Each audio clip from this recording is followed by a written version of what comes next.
Well, how's it going? I'm Mark Duffy, welcome to my channel. On today's episode, I'm going to be talking to you about the brand new Viltrox 56mm f1.7. Viltrox was very kind to send this lens out for me to test it, and here are my thoughts. I want to nickname this lens the Pocket Surprise because for the price, the size, and the performance, it's going to catch you off guard. It caught me off guard. This is like a nifty 50 for Sony by Viltrox. It's a fantastic plastic. It's a full plastic construction, lightweight, small. Now, while it is an APS-C lens, you can work around and use it in full frame, but I'll get to that later in the video. Size and weight, it's absolutely tiny. It is so small. Weight wise, it's coming in at 170 grams, so this will fit on every kind of gimbal, I'd say, on the market. With this being an APS-C lens, we have to take into account its focal length. So it's 56mm, giving it an equivalent field of view of around 80mm or thereabouts, and you'll open yourself up to some really great shots with this lens. Even though it's only 9 blade apertures, it's still giving you a lovely background blur. The bokeh on this is lovely. I will admit I had concerns initially when I opened the box, saw the size of the lens. I was like, oh, this could be a noisy lens,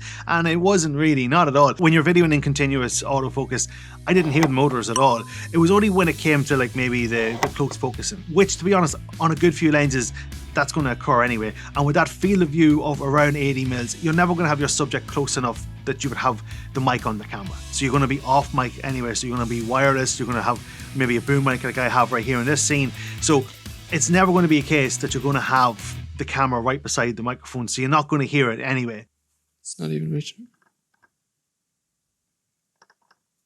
The lens features a very minimalist design, which means it has no autofocus, manual focus button, and you know I never ever like that in a lens, but it is what it is. It's so small, you can probably forgive it on this one. One con you're going to find if you do video with this is that the thread size on the front of it is so small. You're going to have to buy specific filters for this. You're going to have to go out and find a variable ND small enough for this, or you're going to be doing step up rings. It looked like a cone to the front of it.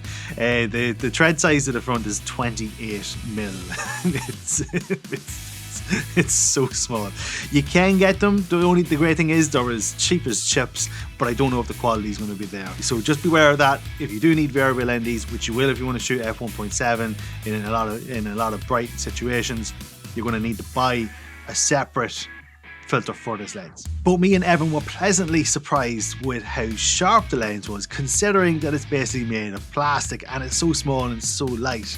It really was. It had just that, and the no noise out of the autofocus, that caught us off guard with that one, and we were pleasantly surprised with both of those. Autofocus wise, it never failed. Never once did it fail any of my tests. I had Evan record me when I was setting up for like a product shoot of a speaker that I have in the studio, and then we did some just typical eye autofocus test, me looking at the camera, looking away, moving away, and it never once did it fail focus. It even has quite a short distance from minimum focus, 0.55 meters. You can start using it for not all product shoots, but it would open you up for different options depending on what is needed for your shoot. This lens is ideal for anyone on a budget. It comes in at €165, and the quality that you're getting out of it, yes indeed, it's going to bring your photography, your videography up to that next level that it needs to get to. This is ideal for wedding photographers, and if you just want a light lens with that nice bokeh on a gimbal especially,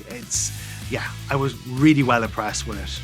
Hope you liked this video, hope you got something from it. If you did, give the video a like, maybe subscribe to the channel, ring the bell to get notified every time I post up a new video, and find me on all the social medias under Mark Duffy Photography. And until the next time, later gators.